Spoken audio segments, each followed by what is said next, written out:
Good evening and welcome to the start of what should be a very inspiring and interesting series, Mizrach UK joined with KOREN publishers. Over the next 6 weeks, we're bringing to you some of the top names in the books that KOREN have been publishing and some amazing stories and amazing experiences you're going to hear about. But I want to first start personally with thanking so many of you across the UK who have expressed condolences to me on the loss of my father who passed away just 10 days ago. Your emails and your phone calls, really the family and myself really appreciated. So thank you very much for that. And in many ways for me, therefore, to be starting this series during the Shloshim, to learn from some of Israel's and America's inspiring figures who have done so much for the Jewish world. It's fitting for me anyway in this period of Shloshim to be inspired by these things. And a big thank you to KOREN. As you can see underneath what we're doing with KOREN for this series, obviously all the people are authors of KOREN books. And what KOREN are offering, as you can say, is a special offer. You'll get free shipping on all orders from KOREN publishers to the UK, and use the promo code MIZUK to get that. Okay, but without further ado, we're going to start with our first speaker this week. And we're delighted that we have Rabbi KALMAN Samuels from SHALVA. Welcome to this first in the series, Rabbi Samuels. It's lovely to see you and welcome. Thank you, thank you, thank you. It's a pleasure to be here. And it's amazing in this world that I think I've said many times, we are more separated than ever, that this technology has brought us together in ways we never thought possible. So it's lovely to be you in Yerushalayim HaKodesh, me here in London, but it's lovely to be united on tonight to launch our series about sort of people who've written wonderful books about wonderful stories and wonderful educators. And therefore, I look forward tonight to hearing the story of Dreams Never Dreamed, the incredible story of how you built SHALVA from its humble beginnings to what we know today as a wonderful institution. So without further ado, I look forward now to introduce Rabbi KALMAN Samuels. Thank you. Thank you again. SHALVA is an organization that today is well known, but let's go back a little bit so that I can give you a little bit of background as to where all this came from. I know where it came from. It came from God Almighty, because in spite of best efforts, what has transpired is far beyond anything that we could have done. Let's go back a little bit, back to the 60s. I was a child of the 60s, born and raised in Vancouver, Canada, on the West Coast, a beautiful city pinned between the Pacific Ocean and the coast mountains, beautiful mountains. If any of you are skiers, you may know Whistler. And grew up in a non-religious home, albeit with some tradition, and went, of course, to public schools, did very well academically. I had basketball scholarships to university. Not that I'm that tall, but it seems that I was able to play the game. And out of high school, I went to the University of British Columbia and spent a year there. And I was then on my way to France to study in the summer of 1970. In that first year of university, I had a professor of philosophy who spoke often about the people who were going in those days, and I imagine still, to visit India, to visit China. And he used to say that they are looking at very large, complex cultures. And the trouble is they don't have a yardstick because they don't know their own.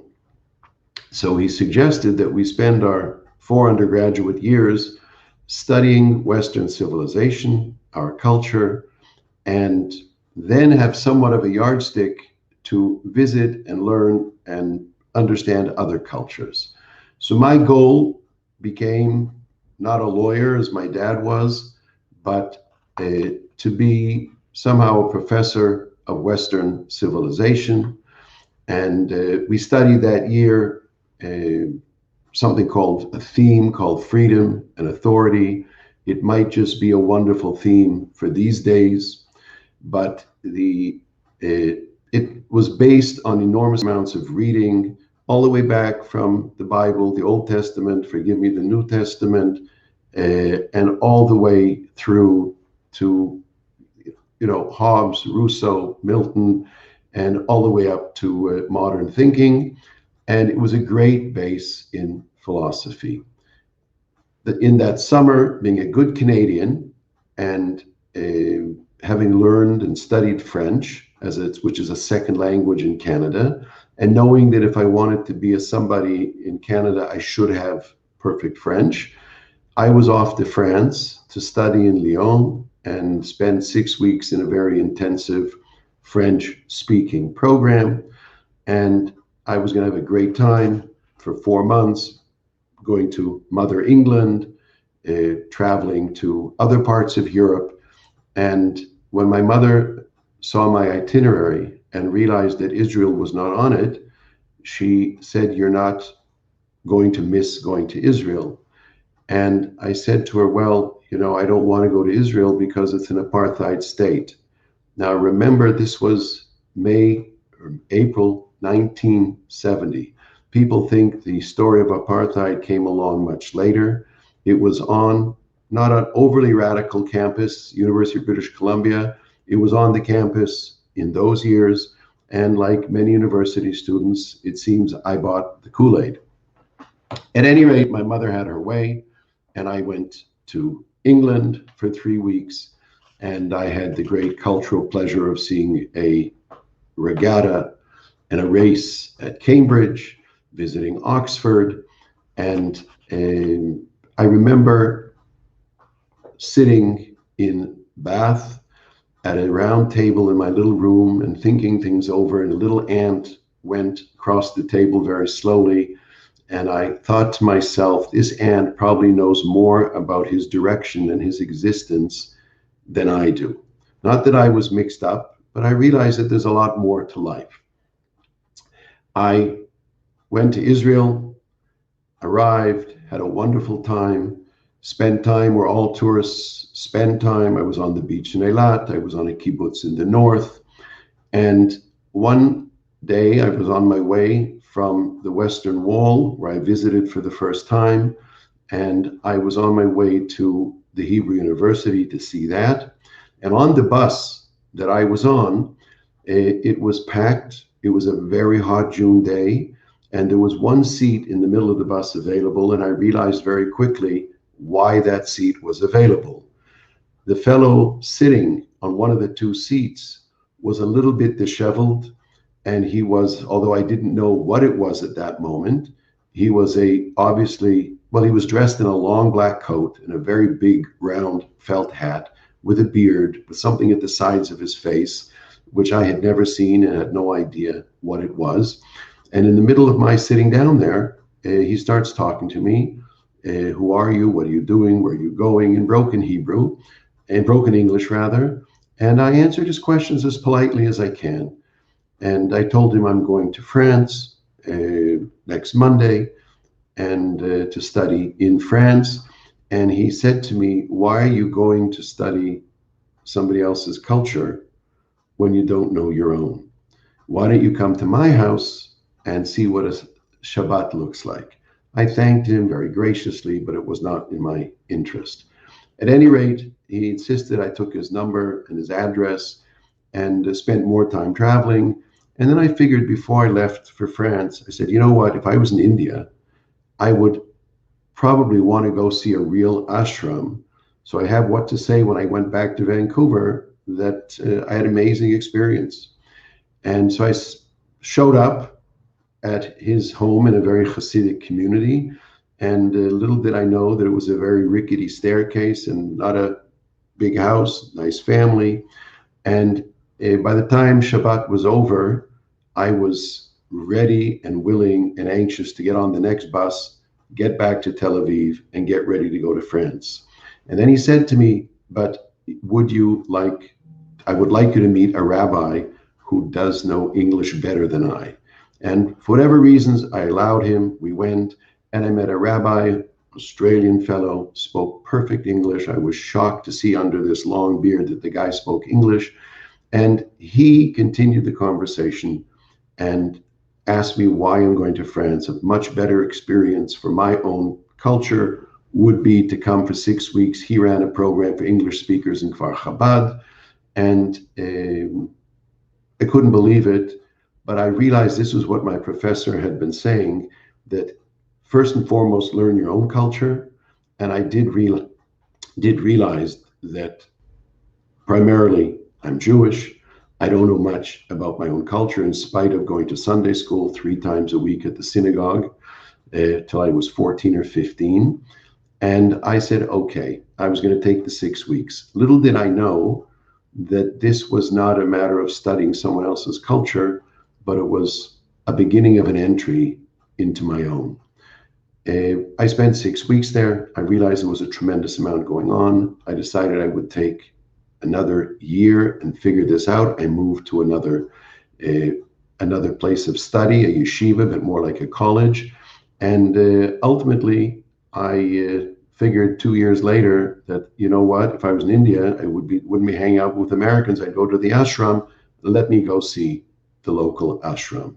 So I took a college textbook in Yiddish, learned Yiddish, enrolled myself in a Hasidic, very highly thought of yeshiva, and found myself swimming in a pool with a bunch of Hasidim, and I mean to say a figurative pool, and I couldn't get enough. And I decided I'm going to be a rabbi. I studied and took out a very serious rabbinical ordination.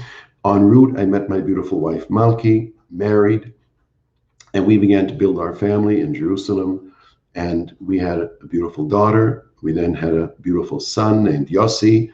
And when Yossi was 11 months old, Malki took him to the local public health center where all vaccinations and infant checks were made. And little did we know, nor the community, that at that time, the Ministry of Health had been having a very bad problem with 2 different batches of DPT vaccine. And rather than stopping it cold, they were still tinkering around, and they continued to give it. And many, many children were injured. One of them was my son, Yossi. He became blind, deaf, and very hyperactive. And clearly our young lives were flipped on their heads. To make matters worse, they closed down all sources of medical information. No one would talk to us.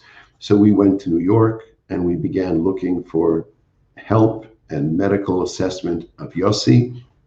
And we learned very quickly that he would never see again. And his hearing was damaged by the age of 2.5, 3. He was completely deaf. In the meantime, additional children were born. We stayed in New York for 5 years. I went into the computer field in New York, and it was an enormous, enormous struggle. He went to excellent schools, but the entire house was taken over by Yossi and by his needs, as is the case so very often with all parents with children with disabilities. I want to share with you a very interesting incident where a very, very well-known, important Rebbitzin from Jerusalem visited my wife at home in Brooklyn. I was at work, and she was there for some personal reason for a wedding, but of course she came to visit Malki, whom she knew. Poor Malki with her difficult situation. And she had a nice conversation, and towards the end of the conversation, she said that, Malki, it's not fair. And this conversation was taking place in Yiddish. Malki happens to speak 6 languages, so it's not a big problem. But she says, it's not fair that you have decided to keep this child at home. And while you may want to sacrifice yourself, it's not fair to your husband nor to your other children. And she went on that basically you should find a way to take this child out of the home setting somewhere else. And Malki waited, and she then said to her, Rebbitzin, and she had enormous respect for her. He says, Rebbitzin, you know how much I respect you, but you do have one problem. And she says, what's that? And she says, you don't believe in God. Now, to say that to this Rebbitzin, the way she was dressed, is like telling Bill Gates he's broke. And Malki said, now that you've said that, you're going to wait another 20 minutes when he comes home from school. And he came from school. She went down to see the little minibus. She brought him up the stairs. She came in, and the Rebbitzin saw the love and the care and the fact that he had on hearing aids and some glasses and some vibrators. But she saw the intense love, and she apologized profusely and said she really didn't understand the situation, and et cetera, et cetera. And she left on good terms. That night, Malki cried and said, God, I'm never taking Yossi out of the house, but if you ever decide to help our Yossi, I'm going to dedicate my life to helping other families, mothers of children with disabilities, with their problems. 7 years later, we were back in Israel. Yossi was now 8 years old, a little bit less than 7 years.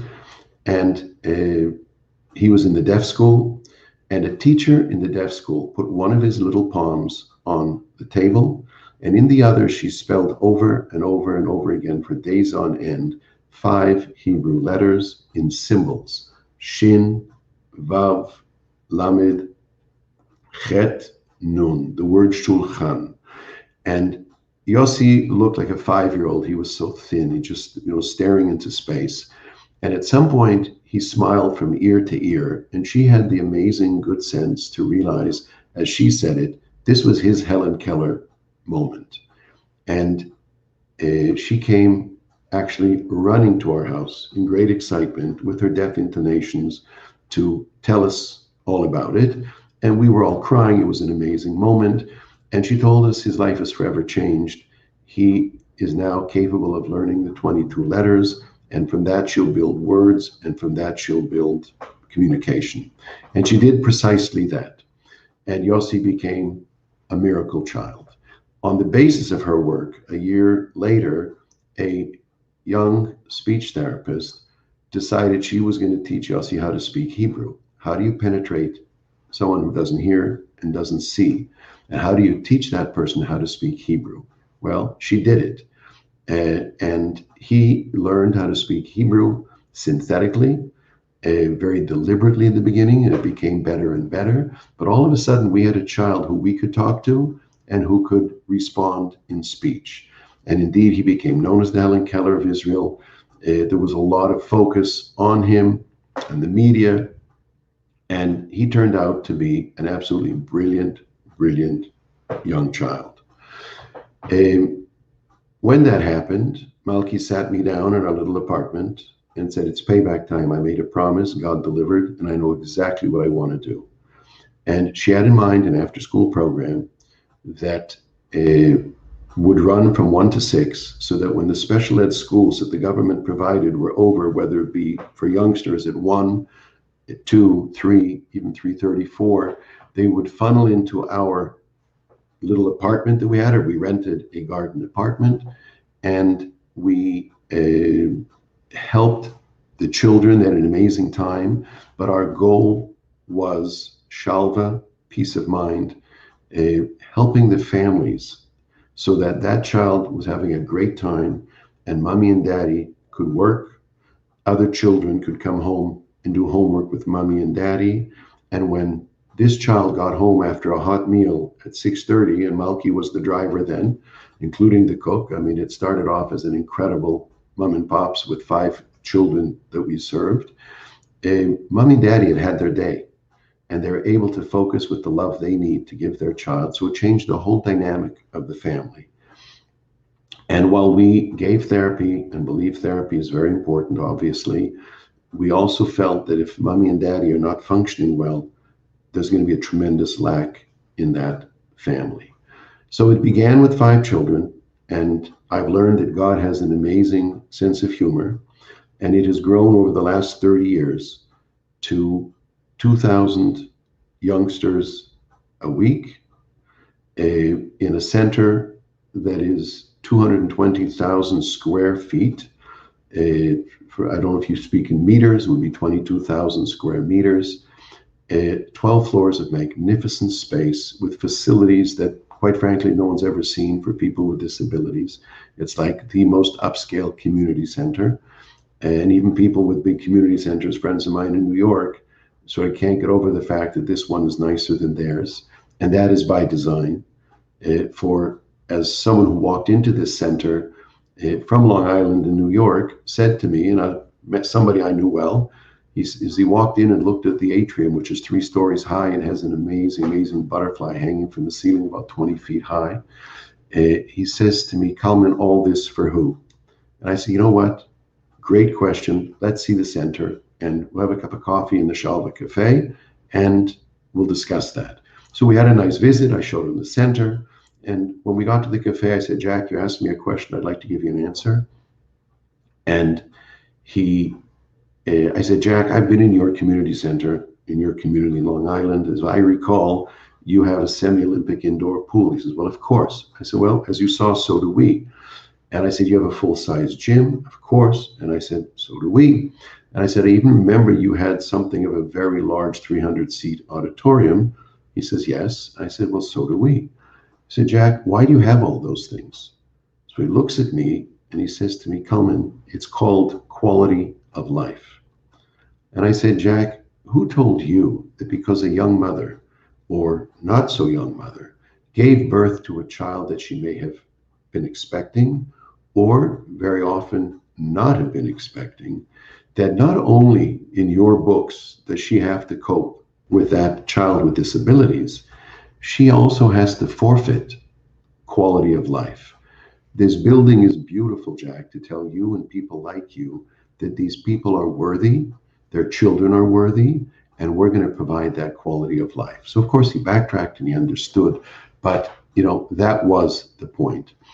The center is in the heart of Jerusalem, and programs run around the clock, starting with mothers and babies, mothers who just gave birth to a baby with a disability. 100 of them come in every week, 20 a day, 5 hours of therapy. It's putting mommy and daddy back on their feet early on so they know there's community, there's others, and they break for half an hour and talk. So it's been an enormous, enormous success. That leads to a daycare program for 1 to 3-year-olds. That leads to inclusive preschools that are 4 to 6. And then it leads in the afternoon to the flagship original program from 6 to 21. We don't have 5 kids in that program anymore. We have 300 in that particular program. And then it goes at night to a overnight program where every night a segment of those youngsters who are there in the afternoon sleep over. So if it's Sunday through Thursday, every night it's a different group of some 50 kids. And what that means for the family, if today is Tuesday, then their child went to school at 7:30 in the morning. They don't see him till Wednesday night. But it's not that he's been somewhere he doesn't enjoy. He's just had a night of camp, a night with all his buddies, gives us the opportunity to teach him skills that often parents won't have time or ability to get to. And it provides that sanity saver, that break in the middle of the week of 2 days, that if there's one of our programs that I wish I had when I was raising my son, it would have been that program, because you never get a break. There's also, of course, on Shabbat, there's summer programs. We have programs for children with autism today. The center provides a variety of programs, as I mentioned, from birth all the way to complete maturity. We have a very big vocational training center. We have a number of apartments with 6 children in each apartment, some for boys, some for girls. And they live there. That's their home from now for till when. And it's viewed as one of the finest programs. One of the children we had in our program was a young child named Raphael Waxman. He was there early on, and I mention this because it's very apropos. The family lived quite far away from the center. We didn't have busing, so we told them that we would love to have you come, and as long as you he should come from school as long as you pick him up at 6 p.m. So one of the older sons was a soldier, and whenever he was in town, he loved to come to pick up his brother. It was a small center. We got to know them very well. We got to know the family very well. His name was Nachshon Waxman, a blessed memory. And as many of you may know, Nachshon Waxman was picked up as a soldier by Hamas terrorists, held hostage. I won't go into the details. It was a very famous story in 1994. And tragically, the attempt to save him failed. And he and the lead man who tried to save him was also killed. And it became a sense of unity that week when the entire country, entire world was praying for his safety. And it has remained that way. And I mention that because his parents, Esther and Yehuda, are amazing, amazing people who were just so noble at the entire time after. And we, as a result of that, named our earlier center in 1998, Beit Nachshon, the House of Nachshon. It was a magnificent center up until the government gave us 7 acres of land and asked us to build a much larger center in the heart of the city, which is where we are now. And I also mention that because sadly, the father, Yehuda, who's such an amazing, amazing man, passed away Thursday of last week, and the entire country is at Esther's doorstep, from prime minister to president, comforting her because they are just in a remarkable, remarkable couple. Yossi is today 43. He can't see, he can't hear, he can't walk. That has not stopped him. Yossi realized years ago, number one, he wants to work. He works in the Route 6 highway headquarters, goes there, and he puts together 3-piece mechanical easy passes for the highway, and he loves it. And we realize how critical work is. When we talk about inclusion, until such time as we've provided an individual with disabilities to be a contributing member of society, our job is not done. Yossi, when he talks to people, one of the very first things he will always say is, I work, and tell them what he does. Yossi also has an incredible sense of smell. When his brothers would open up a Coke when they were kids in the next room, he would smell the Coke wafting in the air from 4 or 5 meters away and say, I want a Coke too. He wanted to use that sense of smell for something. We tried to figure out, could it be perfumes or what have you? And someone explained to us that wine and sommelier is a function of taste, but taste is a function of smell. When we have a cold, we don't taste very, very much. So we trained Yossi with one of Israel's champion wine taster for 2 years, and he became sommelier. Now, he's not going to work professionally in the field because he can't stand on his feet since the age of 20. He's in a wheelchair.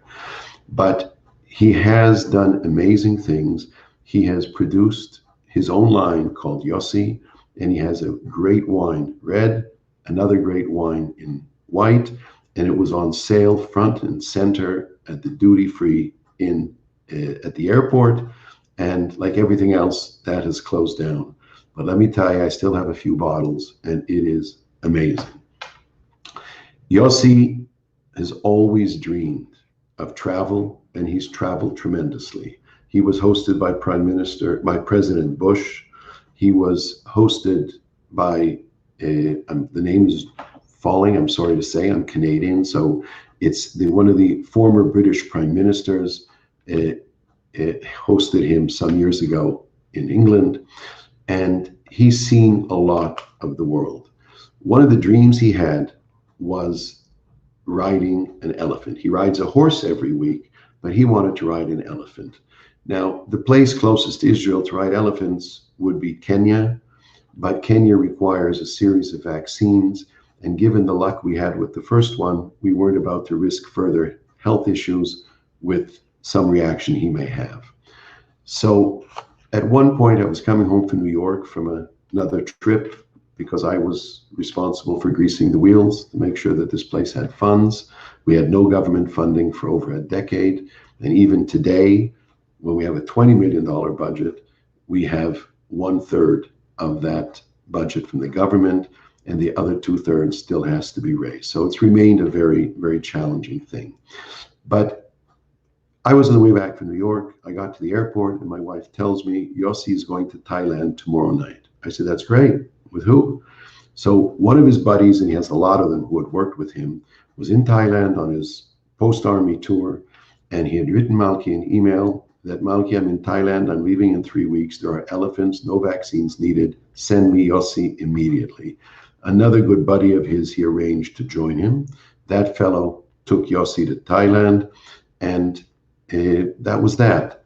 2 days later, I was hosting 4 American congressmen at the old SHALVA, and I was in a little visitor's room we had, and I told my secretary, please don't let anybody bother me while I'm talking to them. And 5 minutes later, she's knocking at the door sort of hectically, and I opened the door and looked at her as if to say, like, what in the world? And she says to me, I'm sorry, but look at your email now. So I excused myself and I looked at the email, and there I saw Yossi on an elephant in Thailand with his 2 buddies, with a smile from ear to ear. And I broke down and I said, gentlemen, let me tell you the background. And I briefly told them the story and they understood it. And I said that it's so often as we move on, we stop dreaming. And Yossi's a kid or a young man that has never stopped dreaming. And with God's help, he continues to realize his dreams. In my case, I never dreamt the dreams I lived. I never dreamt when I was a secular, non-religious kid of ever being a rabbi, or certainly not living in Israel. When Yossi was injured, we never had a dream that one day he would be able to speak and be able to communicate. And when that breakthrough took place, we never had a dream of coming out of that would be SHALVA, starting small and becoming what is probably the largest such facility in the world. Amongst those many dreams was the SHALVA band. The SHALVA band began 14, 15 years ago. We had music therapy always. SHALVA was small. One day a guy walks into my office, knocks on my door, sits down, doesn't ask me for permission. I said, well, you're here, what is it? He says, I'm a music therapist and I want to work here. I said, that's wonderful, but we have a music therapist and I don't have place for another one at this moment. So he says, yeah, but I'll do a lot more. I said, and what exactly will you do? He says, I'll build you a band. And we had music, we had the beginnings of groups, but certainly not a band. And I said to him, tell me more about yourself, because he limped a little bit. And he starts telling me a story that he was in Duvdevan. A year and a half ago, they were in a terrible situation where they were attacked in an Arab village. He got several grenades, and he was over a year in recuperation. He was not thought to live altogether. He lived and was about a year and a quarter recuperating in the hospitals. And he decided he's going to go back to his old love, his first love, which he was trained at as a youngster, is music. And given that he now was challenged with disabilities, he wanted to help others, kids with disabilities, through music. I heard this story. I said, Shai, you're a hero of Israel. How long is this going to take? What do you need? He said, 1 year. I said, Shai, you're hired. Let's reevaluate in a year's time. And he began to pick kids out, no music, no nothing, just putting together. And to cut a long story short, 13 years later, they had become very well known. They traveled the world. They've been in London and very many cities. And word got out to the Israeli version of England Has Talent or America Has Talent. And they were asked to audition. They did. And we thought that was wonderful. The 8-man band, 2 kids with Down syndrome. The 2 lead singers are young ladies who are blind. The drummer has what's called Williams syndrome. And it's quite a group to see, extraordinarily talented musicians. And they went into the contest, the winner of whom would play at Eurovision to represent Israel. And we thought, if they go once, if they don't win altogether, it'll still be amazing that they put the issue of disabilities on the national stage. And to everybody's amazement, they not only began, they won and knocked out all the competition all the way to the finals. And they were my first to get to the Final Four, and heavy favorites, almost a given that they would represent Israel in the Eurovision. We then got word from the network through Eurovision that not only would they have to play late Saturday night, Motzei Shabbat, which would have been doable, they must have a dress rehearsal with everybody else on Friday night, and there'll be no exceptions. For weeks, there was articles in the paper here. The ministers tried to make sure they could play a little bit earlier. Nothing worked. We respectfully withdrew, and that also was headline news here. And Eurovision then turned around a week later and invited the band to play as guest artists at the semifinals. And as you know better than Americans, Eurovision has supposedly 200 million viewers in 42 countries. And the band sang a song called A Million Dreams from the movie The Greatest Showman. And they belted it out of the park. 10 minutes after they finished, the BBC had posted a tweet, which was seen by 500,000 people in the next number of hours, millions following that. And it became news all over the world, with the BBC saying this is the finest thing ever at Eurovision. And so these are dreams of kids that we try and work with each and every one of our children, seeing the abilities, not the disabilities. It doesn't always work out quite as well, but that's always our focus, never looking at what isn't, always looking what is, and most importantly, carrying the proper yardstick. If we measure a young child with severe disabilities with a yardstick of someone who's non-disabled, can climb Mount Everest, for him, that might be an enormous, great thing. But that child's status must also be measured accordingly. And if we go in with the appropriate yardstick and take great joy in every little thing that child does, then we as parents can take great pride in our children. And that's critical for raising all of our children. And the child is not going to be a frustrated child because he or she knows that there's a huge response to everything they do. I was in a bookstore recently and I saw a book entitled Dreams Never Dreamed. And I looked at it and I was so surprised. I saw my name at the bottom as the author. And it's true, over the last 30 years, I've kept diaries, and I finally put it into a book describing much and a lot more of what we've just shared. And I can only urge you to continue dreaming. And if Yossi can do it, so can you. May God help you and all others realize those dreams. Thank you. Thank you so much, Rabbi Samuels. Beautiful, inspiring, humbling. And we've got a couple of questions that we want to ask. The first, just behind you, there's like, I was trying to see while you're talking. It's a very strange picture, or I don't know what it is. Is it some meaning behind it? I'm sure there is, but just something, as a visual aid, I was looking at the whole time you were talking. My eyes it's one of my, I'm very humbled by Shalva, but I'm very proud of that. Absolutely. When I was 10 years old in Vancouver, Canada, we bought packages of powdered Jello. Do you know, is that something you have in England? Yeah. So you used to put it in whatever it is, you made Jello from it. Yeah. And in that Jello, there was, a promotion where Kraft put in 2 of what they call these little round car wheels. And it was from the beginning of the production of cars up until the Corvette of whatever year that was in the late 50s, early 60s. And we as kids were crazy about collecting these things. Right. Nobody ever had the whole collection. And I did. And I forgot about it. And after my mother's passing 20 years ago, my brother, sister, and I were at the house, and my sister started putting everything on the table. And one of them was an old decrepit paper bag. And she says, I think there's something in here for you. And I opened it and I could not believe my eyes. It was these car wheels. And I began to count them impatiently and saw that my mother, God bless her, had put them away, and there was 200. So when I came back, my dear wife put it and framed it, and she wrote, these car wheels were collected 2 at a time from packages of Jello by KALMAN Samuels, Vancouver, Canada in 1961. So that's the strange thing you're looking at. You probably won't see that elsewhere. No, but also I think it's again credit to your mother. She kept your passion alive. She did. She did. And I remember her well through that.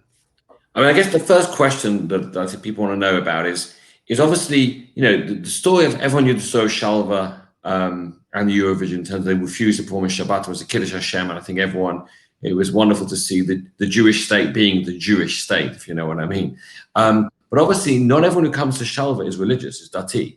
What's the kind of spread of people who come there? Is it Arabs, Jews, Haredi, Chiloni, Dati Lomi? What is it? Is it what is it? That's just my son Yossi we went to New York, coming out of a very Orthodox environment here in Israel. We realized that in this huge school in Manhattan, they took him into the finest school in the States for the blind. He was taken in, and he was the odd man out with a little kippah on his head when he was 3, and everybody else there was non-Jewish, of all races and of all colors. Mm-hmm. And the other thing that they said when we got him in is, Mr. Samuels, this place cost $10,000 a year, which was a lot of money in those days. Mm-hmm. It isn't today, but it was more then. And while Joseph is in the lighthouse, you will not pay, because no child every child here is equal, whether you're paying or not paying, whether you're subsidized or not subsidized. Later, we hope you'll help us. We started Shalva with those 2 principles. No pay. You want to help, you want to donate, you have money, we're delighted to receive your gifts. Mm-hmm. But no child was ever accepted on the basis of ability to pay. There were no fees. And so that everybody was always equal, and everybody knew that. The other one was first come, first serve. We don't care who you are. We have never cared. It's always been first come, first serve. And that includes every sort of background of Jewish people, whatever lifestyle they may lead, whether it be ultra-Orthodox, whether it be middle of the road, whether it be secular, whether it be whatever it might be, they're all welcome. And in spite of people telling me that this will never work, this has worked magnificently until this day. It's also open to other populations. We have Christians, we have Arabs. Today, the choice of people is no longer in my hands, because we're funded partially by the government. And once that happens, they make decisions as to who comes. So we still have Arab families, we still have Christians, and we have a lot of Hebrew-speaking Israelis. So I guess you could say you're the paradigm for peace in Israel. It can be done. Everyone's coming together, and everyone is. It's been noted many, many, many times that Shalva is very, very special in that regard, that the love that comes with this place to everybody who walks in its doors is really astounding. Which means you're a human being first, and then we see what else you are. Like that's the thing. I'm sorry, I missed that. So that you look at them as a human being first and foremost, as a child of God, rather than what religion they are, what thing they are. Actually, I never look past that. I just look at them as a child of God, period. Right, exactly. The other stuff is dressing.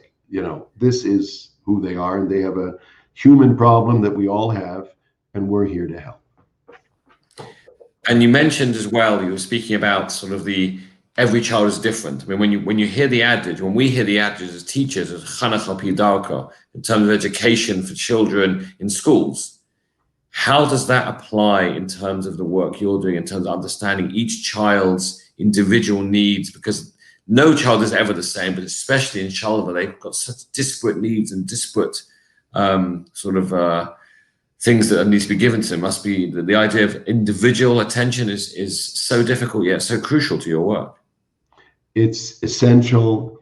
And I was in a meeting earlier today, and I myself was amazed as to how many staff are involved with every child. And as I mentioned, we have a big budget. 68% of that budget is staff, meaning we have 450 staff because of this tremendous demand for personal attention in all ways. Obviously, a general school doesn't have that capacity, and I don't think it's also needed, as you pointed out, Mm-hmm. but certainly we not only look at them as individuals, but have extraordinary oversight from professionals on every aspect of their lives and how we can help them in one way or another. And if you could, I'm sure this is an impossible question, if you can think back to all the years of SHALVA, like, is there one moment, one story, one, I don't know, kind of interaction that kind of inspired you in a way that you didn't expect, or just made you realize how incredible the work you're doing is? Something like that. Is there anything that sticks out? I'm sure there's so many, but if you can just there's a great deal and of different kinds, and there's kinds that are very sad and challenging, but let me give you an upbeat one. Go on. Thank you. Thank you. When it's a little bit embarrassing, but I'll share it. When the band was asked to audition, the Israeli television company wanted to dictate a Hebrew song that they should sing as their first audition. And I fought very hard, not personally, but with people I had to send to them. And I said, no, they're not going to sing a song in Hebrew. They're going to sing the Beatles' Here Comes the Sun, because that is what this is all about for us. And it was a bit of a challenge, but they finally sort of reluctantly agreed. So when the band played that first song, they're on a huge stage with a big, national television, and there is a huge curtain. And if the band gets, I think, 70 or 75 voting points, that curtain suddenly goes up with fireworks, and the band is seen crystal clear, etc. And while they were singing that song, towards the end, they hit the 70 mark, and this curtain with all the fanfare started going up. And I'm looking at it, and I realized this is it. They just did it. And I was overwhelmed with emotion. And first I stood up and I burst out crying in the worst possible way. Little did I know they had a camera on me. Oh, So that has remained my trademark, and wherever I go, in the States, anywhere, it's like I know someone's going to come along and say, "Oh, you're the guy that cried." So, but it was tears of joy and tears of pride. So I think that's good tears to have. No, but I'm not saying because I cried. I mean to say, you asked for a moment. That was a moment where everything with SHALVA came into focus, where you're always trying to maximize potential, and sometimes, this has worked out in a way that we could never have imagined. I think that has a great deal to do with music, but it was a magical moment. Thank you. I mean, just listening to your story from the beginning through to the end, I mean, again, there is no end. It's still a continuing story. It's amazing. And I think your wife, Malki, an unbelievable visionary, as you said at the beginning there. And funny enough, when you said Yossi, so I, can do now, how my phone, I just quickly, put it in Google, and I was just blown away when I saw Hit the Wine. And you think about people today, unfortunately, part of the problems in the world is people don't push themselves to achieve what they can achieve. And I think when you look at Yossi's life and you realize, oh my goodness, like for what he was being given, what he's achieved, it puts all of us to realize we have so much more we can do. He's very unusual. He's tenacious in a beautiful way, but he never stops. If one of us would do the same, I think we would also come to extraordinary, accomplishments. And I'm sure many of us do. And is he Yossi? Is he Yossi? I mean, what's his Hebrew? Is it Yosef or is it Yossi? His full name is Shalom Yosef. I was going to say Yosef. Yosef was a dreamer who certainly dreamed as well. Yes, he is absolutely. And I'll tell you a funny story there. Yossi, we had a SHALVA event, a big dinner we have every year in Israel. And one of the dear friends and a big donor came up to me and he said, your son Yossi, he loves Yossi, can't speak to him, but he loves him. And he says, your son Yossi just asked me, he wants to fly on my private plane to England. And because he lives in London now. And I said to him, you please understand, Yossi's always going to be schnorring something else from you. And you don't have to, do such things. Because he said that because he's flown commercial, he's never flown private. I said, neither have I. So at any rate, he says to me very seriously, he says, KALMAN, I like you, but don't you ever step between me and my friend. Yossi enjoys a friendship with this man who is just absolutely extraordinary. And that's what he does to people, not in an intentional way, but just people connect to the soul. They don't connect to some externals. And it's an amazing thing. Rabbi Samuel, thank you so much. I know it's now 20 past 11 in Israel, so thank you for staying up so late to launch our series with Koren and Mizrahi. And again, to say to everybody, please, you get the special offer, order Rabbi Samuel's book, Dreams Never Dreamed. You get free shipping to the UK, so please do that. And Rabbi Samuel, thank you again for all the inspiring. Thank you. God bless. Thank you. And please, God, next time myself and the Mizrahi come to Israel, we'll definitely come visit you in Shalva in Israel. So thank you everyone for joining us tonight, those who are watching it live and those who are obviously going to watch it later on.